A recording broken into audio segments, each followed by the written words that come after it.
हमारे यहाँ पे एक पॉलिसी होल्डर है, गए 3-4 साल से हमारे पास उनका पॉलिसी है। उनका प्रीमियम जो है वो 1 दिसंबर को आता है और वो नियमित अपना प्रीमियम भरते हैं। पिछले वर्ष प्रीमियम भरने में उनसे डिले हो गया। 1 तारीख का ड्यू है, 30 दिन का ग्रेस पीरियड है, तो जैसे ही 30 दिन का ग्रेस पीरियड खत्म हो गया, उसके अगले दिन सुबह 10 बजे उन्होंने अपना प्रीमियम भर दिया। तो पॉलिसी इनफोर्स है, लेकिन उनके निजी जिंदगी में कुछ प्रॉब्लम्स थे, डिप्रेशन था या फिर कुछ अन्य उनके ऊपर आरोप हुए, जिसके चलते उन्होंने अपना जीवन समाप्त कर लिया, सुसाइड कर लिया। ये बेहद दुखद घटना है, परिवार के लिए भी और हमारे लिए भी।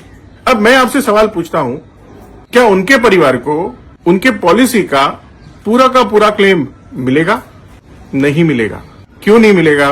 क्योंकि ग्रेस पीरियड खत्म होने तक अगर आप प्रीमियम नहीं भरते हो तो पॉलिसी लैप्स हो जाता है। ग्रेस पीरियड खत्म होने के बाद अगर आप प्रीमियम भरते हो तो पॉलिसी रिवाइव होती है, और रिवाइव हुई पॉलिसी में न्यू पॉलिसीज के कंडीशन आ जाते हैं, जिसमें अगर सुसाइड पहले वर्ष होता है तो सिर्फ 80% ऑफ द प्रीमियम पीछे दिया जाता है, दूसरे वर्ष होता है तो पूरा का पूरा क्लेम मिलता है।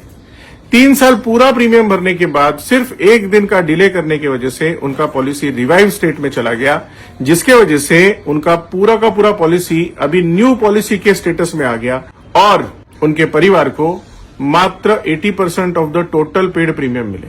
और ये पूरे इंश्योरेंस इंडस्ट्री का एक क्लॉज है, क्योंकि आप LIC करते हो तो ये कोई FD या RD या SIP की तरह इन्वेस्टमेंट नहीं है, ये एक लीगल कॉन्ट्रैक्ट है और हम कॉन्ट्रैक्ट बाय लॉज के अंदर मजबूर हैं, चाहते हैं देना लेकिन दे नहीं पाते। इसीलिए आपके साथ एक अच्छा LIC एजेंट होना बहुत बहुत जरूरी है और आपको अच्छी सेवाएं दे। इसीलिए कहता हूं LIC करो, जिम्मेदार बनो।